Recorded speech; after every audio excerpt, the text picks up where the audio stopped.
¿Alguna vez te has puesto a pensar cómo surgieron los sistemas de unidades? ¿O cuál fue la primera unidad que utilizaron nuestros ancestros?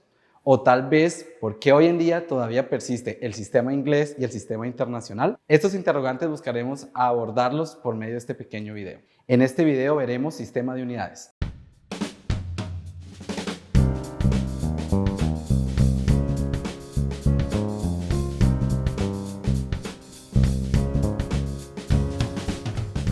En la antigüedad había una necesidad de cuantificar algunas cosas básicas, por ejemplo, cuántos ganados tenemos, cuántas ovejas tenemos o cuántas horas faltaban para que anocheciera o tal vez cuántos días antes de que llegara el invierno. Pero esto a veces no era tan fácil de medir, era incierta o poco preciso la forma como lo hacían nuestros ancestros. Al inicio el ser humano utilizó recursos referentes que tenía en la naturaleza, por ejemplo, cuántos días se demoraba llegar una fase lunar con respecto a la otra o por ejemplo, cuánto se demoraba una estación en llegar nuevamente. A esto se le podría llamar el año. Un ejemplo sorprendente de esto fue la capacidad que tuvo muchas de las culturas ancestrales como la cultura azteca por medio de su almanaque, que tuvo una gran precisión y que les ayudó mucho en el cultivo de sus productos agrícolas. Posteriormente, las civilizaciones griegas y romanas utilizaban estos múltiplos de 12 para generar o definir sus unidades. Es por eso que el pie tiene 12 pulgadas y el año tiene 12 meses.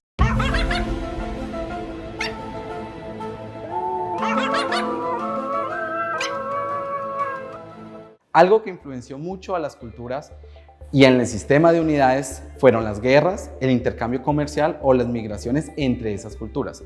Es por eso que en la Europa medieval el sistema de medición tuvo gran influencia de culturas egipcias, romanas, árabes, inclusive las escandinavas, las cuales generaron una gran necesidad que para el siglo XII y XIII se unificara en un solo sistema de unidades. El rey de la época era el patrón de la medición del pie, de la pulgada o del codo, y al morir el rey cambiaba el sistema de patrón de la época. Mientras esto sucedía para esa época, en el año 259 a.C. en China ya había un emperador, Qin Huangdi, que buscaba unificar no solo su imperio, sino también un solo sistema de unidades de pesas y medidas. Pero realmente, ¿qué es un sistema de unidades? Es una forma de normalizar y de comunicarnos de igual a igual entre ingenieros y científicos, que las mismas personas manejen un mismo referente o un mismo valor de unidad. Esto nuevamente puede ser influenciado por la realidad de la época, ya que se hace necesario tener mayor precisión de acuerdo a las tecnologías provenientes de la época de la Revolución Industrial. Es en una convención que entre varios países se han reunido y han formado una forma de comunicar una misma unidad. Hacia el año 1792, en Francia, se tenían más de 1000 unidades diferentes de medición. Por lo tanto, hacia el 22 de junio de 1799, es necesario definir un nuevo sistema de unidades, el sistema métrico, el cual cumplía con tres importantes aspectos. El primero era novedoso, el segundo que todos los podían utilizar y el tercero que dependía de un patrón que no se degradara o cambiara con el tiempo, con el fin de unificar la información de unidades de una misma región y poder definir otras unidades como el área o el volumen. Otros sistemas de unidades fueron definidos en esta época. En esta línea de tiempo vemos cómo en 1924 se define el sistema inglés, en 1881 en Francia el sistema hexadecimal, en 1935 en Bélgica el MKS y en 1960 se consolidó todo en el sistema internacional. Por medio de la ley del 8 de junio de 1853 fue adoptado el sistema decimal para nuestra región y nuestro país. El sistema internacional tiene 7 unidades fundamentales que son segundo, kilogramos, metro, mol, amperio, temperatura en Kelvin y candela.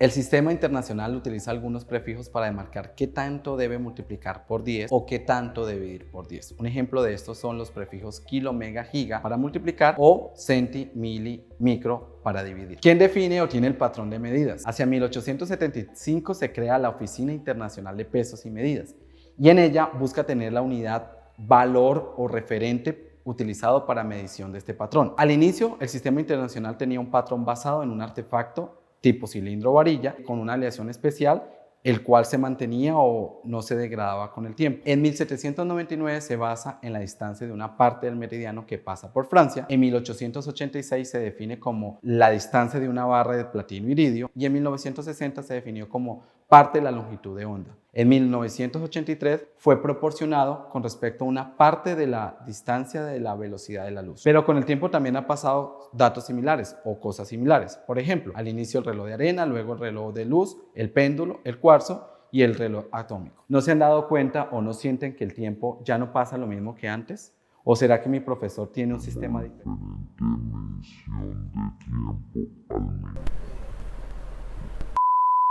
Es por eso que la ortografía ingenieril está basada también en el sistema de unidades.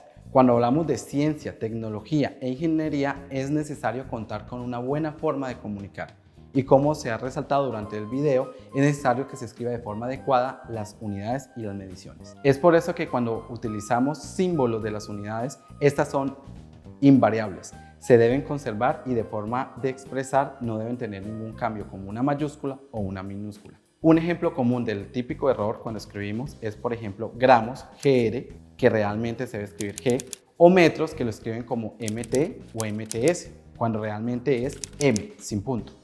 Existen otras unidades derivadas que son basadas o son nombradas en honor a algún científico, como es el caso de Newton, Kelvin y Joule, entre otros. Y su símbolo generalmente es la primera letra de su apellido, por lo que se hace necesario, como en la ortografía española, que los nombres se escriban con letra mayúscula. Así también se debe escribir en ingeniería. Otro error típico es cuando vamos a escribir la K de Kelvin, que es en mayúscula, y la confundimos con la K minúscula de kilo, que es el prefijo que se utiliza para multiplicar por 1000 veces una unidad. La escala absoluta debe ser Kelvin. Hay dos tipos de mediciones o de unidades para la temperatura, Celsius y Kelvin.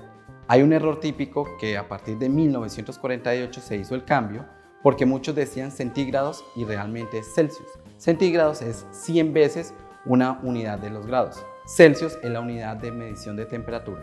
Hay una pequeña excepción a la regla para las mediciones de unidades y es el caso del litro. El litro se puede escribir en mayúscula L o en minúscula L para que no se confunda con el número 1 o con la letra I.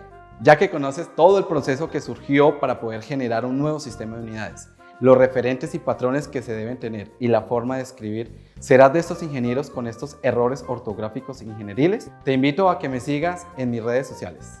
Recuerda, la ciencia sin tanto cuento.